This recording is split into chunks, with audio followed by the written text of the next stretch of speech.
바울은 성도들을 위하여 수고하며 질병을 얻었던 디모데의 착한 행실이 반드시 드러날 것이다 라는 칭찬을 하였습니다.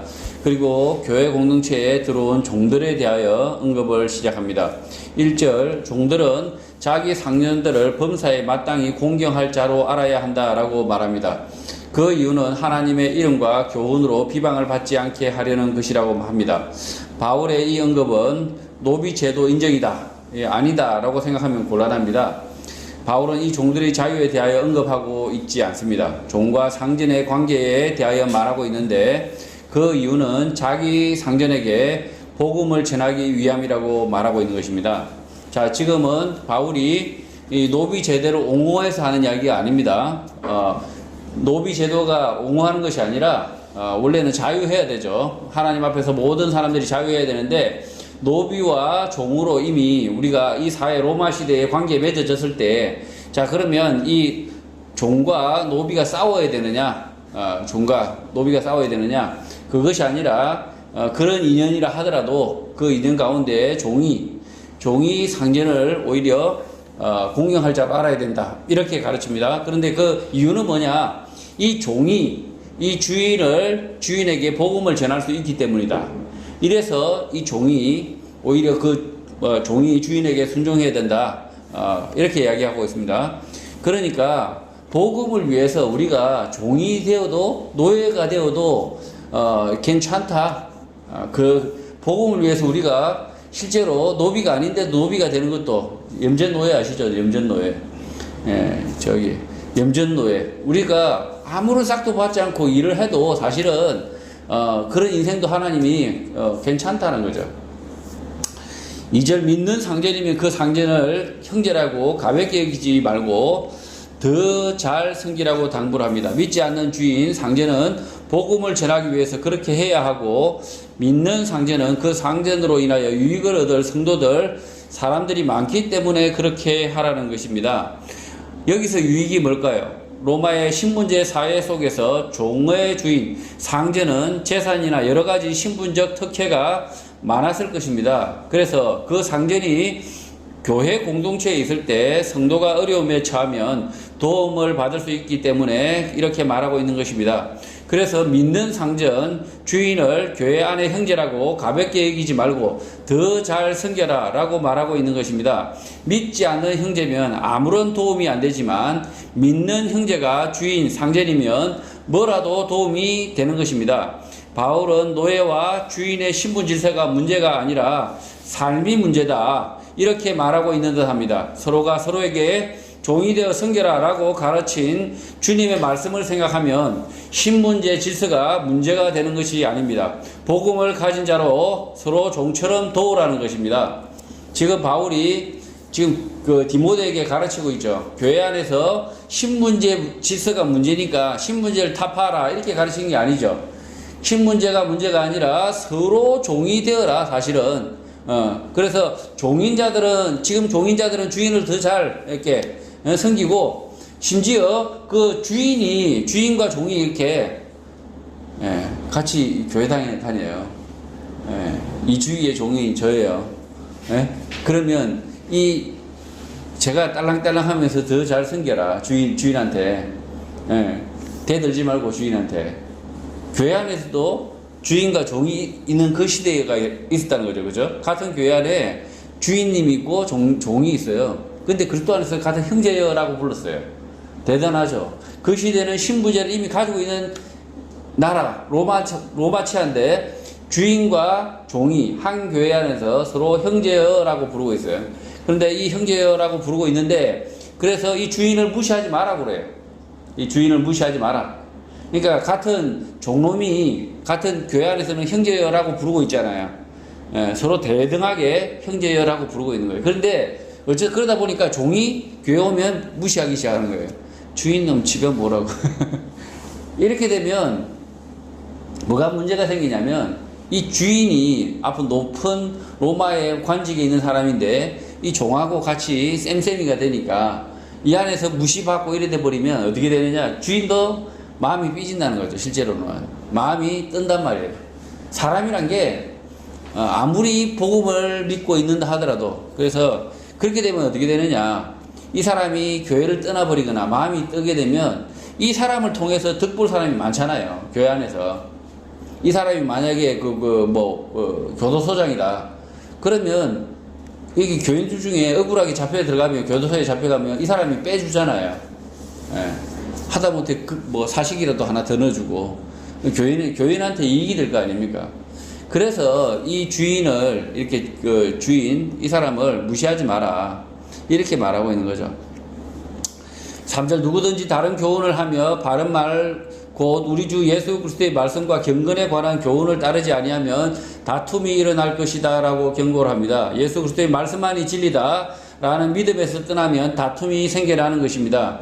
교회 공동체 안에서 쓸데없이 자신의 생각을 말하는 것은 아무런 도움이 안 되는 것입니다. 자, 교회가 막 싸우죠. 교회 싸움의 근원이 뭡니까? 바울이 이렇게 이야기하고 3절에요. 다른 교훈 때문에, 다른 교훈.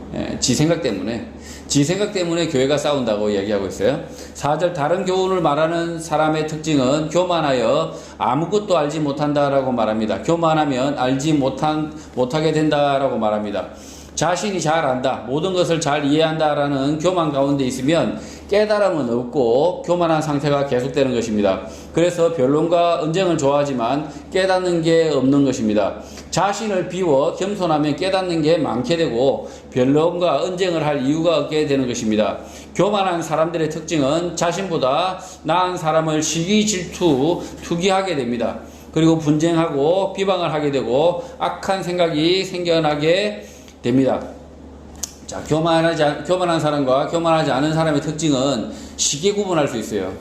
교만하지 않는 사람은 질문을 합니다. 교만한 사람은 질문하지 않습니다. 왜냐하면 자기가 다 알아야 되니까. 그래서 뭔가가 잘 모를 때에 질문을 한다. 누군가에게 이건 무슨 뜻입니까? 라고 물어보는 것 자체가 모를 때는 물어보는 것이 겸손이다. 질문을 잃었다 그러면 내가 겸손을 잃었구나. 이렇게 생각하시면 됩니다. 5절 이렇게 오랜 시간이 지나면 마음이 부패해지고 진리를 잃어버려 경건을 이계 방도로 믿음을 이계 방도로 생각하여 다툼이 일어난다고 말합니다. 교회 안에 돈 때문에 분쟁이 일어난다고 말하는 것입니다. 그러니까 이렇게 교만해지면 마음이 부패해지고 진리를 잃어버리고 그 다음에 경건의 이익을 방도로, 그러니까 이게 믿음을 이익의 방도로 사용하기 시작한다는 거죠. 교회 안에서 돈 때문에 분쟁이 일어난다. 이렇게 말하고 있습니다. 겸손한 사람들은 다 이렇게 한다는 거죠. 내가 말씀을 아직도 모르는 게 있어 라고. 항상 나는 말씀을 모르고 있어. 그래서 말씀을 읽고 또 읽고 말씀을 또 알려고 노력하고. 그게 겸손한 사람들이에요. 겸손한 성도들. 그러니까 항상 나는 말씀을 아직도 모르고 있어 라고 생각하는 교인들이 그 교회에 있을 때 분쟁이 없다는 거죠.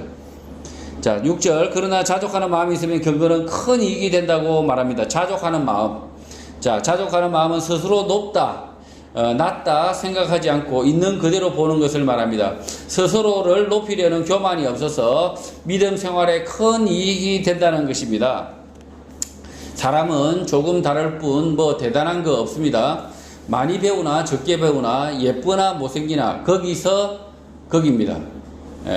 물론 많이 배우고 잘생기고 돈 많고 인기가 많으면 좋겠지만 믿음 생활에는 큰 이익이 되지 않습니다. 오히려 걸림돌이 됩니다. 그래서 바울은 자족하는 마음만 있으면 믿음에 큰 이익이 된다고 가르칩니다. 제가 이렇게 생겨가지고 믿음의 걸림돌일까요? 자기가 재산이 너무 많아요. 오히려 그러면 믿음의 걸림돌이 된다. 이 돈 쓰고 돌아다녀야 되니까, 돈을 쓰고 돌아다니니까. 근데 지금 집에 한 푼도 없다. 갈 데가 없잖아요. 말씀만 보고 왔다 갔다 하고. 믿음 생활에 아주 유익하다. 쓰잘데기 없이 막 돌아다니고, 해외에 이렇게 6개월 동안 밖에 막 돌아다니고, 쓰잘데기 없이 난민이, 온두라스니 이상한 데 다 돌아다니고, 그래 봤자 믿음에 하나 유익될 거 없다. 지옥 가기에 아주 빠르게 지옥 갈 수 있다. 바울 사도가 이렇게 가르치고 있다는 거죠. 이렇게 이 바울이 이미 원래 바울은 이 이씨 집안 아닙니까? 이씨 집안 원래 바울이 있는 집안이었어요. 있는 집안. 그러니까 당연히 바울은 온갖 여행이고 뭐고 다 누릴 수 있는 사람이었어요. 근데 이 사람이 지금 개뿔을 아무것도 안 누리고 지금 뭐 하고 있습니까? 복음 전하고 있어요. 지가 텐트 끼워가지고 성도들 밥 사먹이고, 예? 순대국밥 사먹이고 이러고 있는 거예요 지금. 이게 큰 유익. 그래서 오히려 자족하는 마음만 있으면 믿음이 큰 이익이 된다고 가르치고 있는 거예요 지금. 실제 우리가 세상에 아무것도 가지고 온 것이 없어서 아무것도 가지고 가지 못한다라고 말합니다. 빈손으로 와서 빈손으로 간다. 태어남과 죽음을 말하는 것입니다. 바울이 이렇게 말할 때 신분과 재산, 업적, 성취 등을 생각했을 것입니다. 이런 것들은 죽어서 아무것도 가지고 가지 못한다고 가르치고 있습니다. 그러니 이런 것들에 연연할 이유가 없다는 것입니다. 자, 이 바울 선생이 많이 배웠고요. 있는 집안이라고 그랬잖아요. 로마의 시민권자라고 그랬잖아요. 그때 당시에 로마의 시민권자면 그 유대인이면서도 로마의 시민권자면 재산이 좀 있겠죠. 예, 뭐 재벌 정도는 아니라도 중소기업 뭐 이렇게 사장님 아들 정도는 될 거 아니에요. 그래서 이런 바울이 이렇게 재산과 업적과 성취 등이 아무런 도움이 안 된다. 가지고 가지도 못한다라고 이야기하고 있죠. 그러나 이런 마음을 가지죠. 아유, 그러든 말든 가지고나 봤으면 좋겠다. 예? 한 100억 정도 가지고 봤으면 좋겠다. 예? 뭐 그러든 말든 이런 생각도 있을 수 있는데 그런 분들을 위해서 특별히 안 주셨다 이렇게 생각하시면 돼요. 왜냐하면 그렇게 만약에 여러분이 그런 것을 가지고 있다 그러면 실제로 믿음을 떠날 수 있기 때문에 믿음이라는 걸 전혀 상관없이 살 수 있기 때문에 8절 그래서 우리가 먹을 것과 입을 것이 있은즉 족한 줄로 알아야 한다라고 말합니다. 바울이 참 이게 아주 독서를 하고 있는 거죠 지금. 먹을 것과 입을 것만 있으면 된대요. 그냥 가만 누워 잘 때만 있으면 되고 먹을 것과 입을 것만 있으면 족한 줄로 알아라. 이 덜떨어진 자식들아 이렇게 말하면 기분 나쁘잖아요. 그게 아니고 이 디모데에게 정말 당부를 하는 거예요. 그러니까 먹을 것과 입을 것이 있으면 족한 줄로 알아야 된다. 쓸데없는 거 바라지 마라. 아주 그러니까 젊은 디모데예요. 젊은 디모데. 아직까지 아무것도 누려보지도 못한 디모데. 이 디모데에게 그렇게 말하고 있다는 거죠. 바울은 못 배운 바보라서 이렇게 말하고 있을까요? 그리스도인은 자신에게 주어진 것 외에 더 큰 욕심을 가질 필요가 없고 주의 말씀대로 부지런히 자신의 삶을 살아야 한다라고 가르치고 있는 것입니다.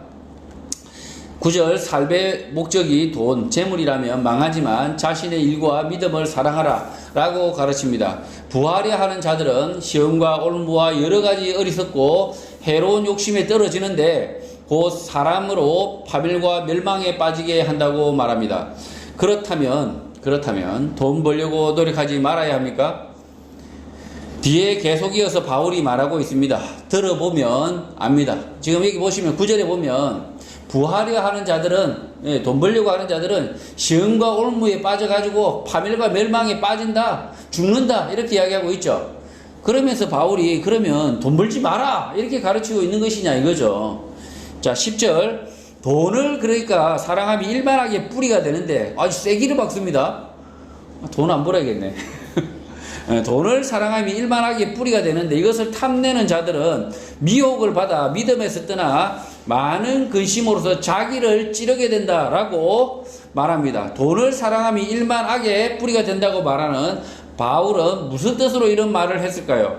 바울은 설교도 하고 전도도 하고 텐트도 만들어서 시장에 내다 팔아 돈을 버는 매우 고단한 삶을 살았는데 이렇게 돈을 벌기 위하여 일하는 것이 악의 뿌리라고 말했을까요? 돈을 사랑함이 일만하게 뿌리라고 말할 때 돈이 인생의 목적이 되지 말라고 가르치는 것입니다. 돈은 수단이지 목적이 되지 않습니다. 돈이 목적이 되면 그 사람은 믿음을 떠나게 된다라고 가르치는 것입니다. 돈을 쫓는 사람이 아니라 주의 말씀을 쫓는 사람이 되라고 바울은 이어서 말합니다.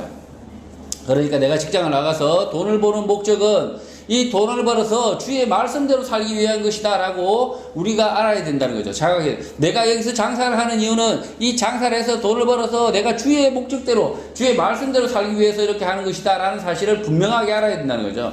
돈에 이렇게 매여서 사는 인생은 일만하게 뿌리라는 거죠. 이 돈 때문에 사는 인생은 일만하게 뿌리다. 그 사람 자체가 악이다라는 거죠.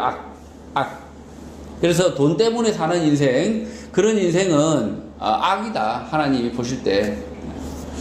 자, 11절. 오직 너 하나님의 사람아, 이것들을 피하고 의와 경건과 믿음과 사랑과 인내와 온유를 따르라고 말합니다. 돈이 아니라 하나님의 말씀, 예수 그리스도의 말씀을 따르라는 것입니다.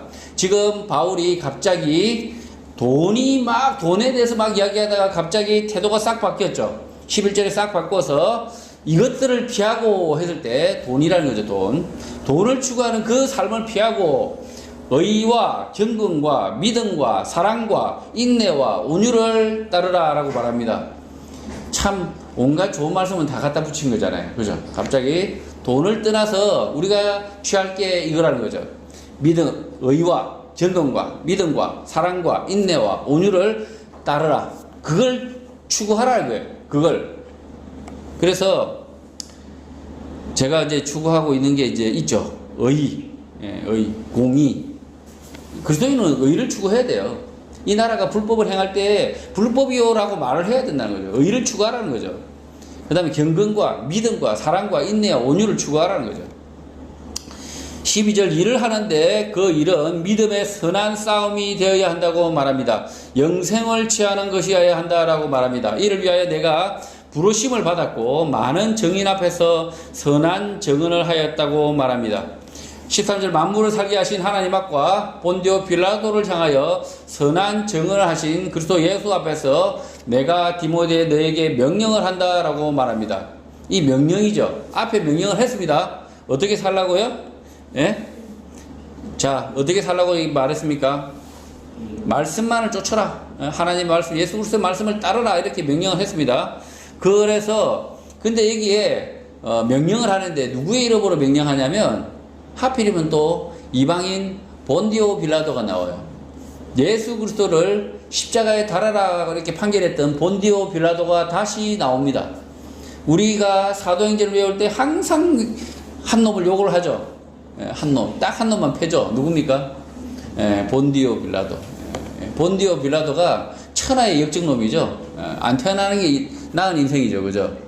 이게 성경의 기록이라는 거죠. 본디오 빌라도가 아주 그냥 예수 그리스도를 십자가에 매달게 하면서 아무런 죄 없는 사람을 십자가에 달게 한 표본이에요. 아무런 죄도 짓지 않는 사람을 옥에 가두는 사람의 표본이 본디오 빌라도입니다. 이 자가 가장 악한 악 중에 악인 거죠. 악. 예. 제가 그러면 한국에서는 어떤 놈이 악한 놈이라고 말할까요? 제가 예. 아무 죄 없는 사람을 옥에 가두는 사람, 그게 가장 악한 놈이에요. 본디오 빌라도 같은 놈이에요. 예. 그런 놈이 한국에도 있습니다. 14절 우리 주 예수 그리스도께서 나타나실 때까지 흠도 없고 책망받을 것도 없이 이 명령을 지키라라고 말합니다. 부지런히 일하면서 이웃을 돕고 복음을 전하여 영혼을 구원하라는 것입니다. 15절 기약이 이르면 하나님이 그의 나타나심을 보이는데 하나님은 복되시고 유일하신 주권자이시며 만왕의 왕이시며 만주의 주시다라고 말합니다. 젊은 디모데에게 이렇게 말하는 이유, 모든 성도들에게 이렇게 이야기하는 이유는 구원하시겠다는 약속의 때 인생의 끝이 디모데뿐만 아니라 누구든지 온다고 가르치는 것입니다. 디모데 나이가 지금 30도 안 됐어요. 지금 보면 그런 디모데에게 인생의 끝이 온다 이렇게 가르치고 있는 거예요. 지금 예? 네가 주의 주를 만날 그 날이 올 것이다. 예. 여기 뭐 나이 드신 분 이렇게 할머니 계시면 서럽겠죠. 한 90 넘으신 분 계시면 아주 서럽겠죠. 그러나 이 젊은 학생에게도 그냥 고등학생, 뭐 초등학생도 누구나 똑같이 대한다는 거죠. 인생의 끝이 온다는 겁니다. 주의 그 날이 온다는 거죠. 그래서 구원하시는 날, 약속의 때 인생의 끝이 온다는 거죠. 죄송스럽지만 이게 젊다고 나중에 가는 거 아니잖아요. 언제든지 내일 사요나라할 수도 있다는 거죠. 16절 오직 그에게만 죽지 아니함이 있고 가까이 가지 못할 빛에 거하시고 어떤 사람도 보지 못하였고 또 볼 수 없는 이신데 그에게 종기와 영원한 권능을 돌릴지어다. 아멘. 이렇게 말합니다. 바울은 자신과 디모데의 삶의 끝에 종기와 영원한 권능의 하나님을 만날 것을 대망하고 있는 것입니다. 이 땅의 삶이 다가 아니라 영원한 나라, 하나님의 나라의 삶이 이어진다고 설명하는 것입니다. 자, 여기 보시면 지금 앞에 하나님을 만날 그 날이 온다라고 디모데에게 이야기하면서 이렇게 다시 죽을 것만 이야기하고 있는 게 아니죠. 예, 죽을 것만 이야기하는 것이라 영원한 권능을 소망하죠. 이 삶의 끝이, 인생의 삶의 끝에서 우리가 죽자마자 이 삶의 끝이, 우리 이 삶이 끝나자마자 바로 어떻게 이어진다고요? 영원한 하나님의 나라로 팍 이어진다는 거죠. 근데 팍 끊어지는 사람이 있어요. 바로 지옥으로 팍 떨어지는 사람이 있어요. 하나님을 믿지 않는 사람, 예수 그리스도의 말씀을 순종하지 않는 사람은 바로 인생이 끝나자마자 동시에 지옥으로 간다는 거죠. 예, 삶이 이어지지 않습니다. 영생이 없고 그 사람은 영원한 지옥으로 떨어지는 거죠. 17절, 그러니 내가 이 세대에서 부한자들을 명하여 마음을 높이지 말고 정함이 없는 재물에 소망을 두지 말고 오직 우리에게 모든 것을 후히 주사 누리게 하시는 하나님께 두라고 말합니다. 돈을 아껴서 이 땅에 남겨두지 말고 교회와 이웃을 위하여 쓸 수 있으면 아끼지 말고 쓰고 잘 가라고 하는 것입니다. 바울이 이렇게 가르치고 있는 겁니다. 바울이 재물이 있었으면 아마 푹푹 썼을 건데, 밥도 사고 회식도 하고 막 이랬을 텐데, 안타깝게도 지금 바울은 개뿔 없어요. 개뿔 없는 사람이 이렇게 설교를 하고 있는 거죠. 이렇게 디모데에게 편지하고 있다. 저하고 같다, 이렇게 생각이 들 수도 있습니다. 지금 18절, 선을 행하고 선한 사업을 많이 하고 나누어 주기를 좋아하면 너그러운 자가 되게 하라고 가르칩니다.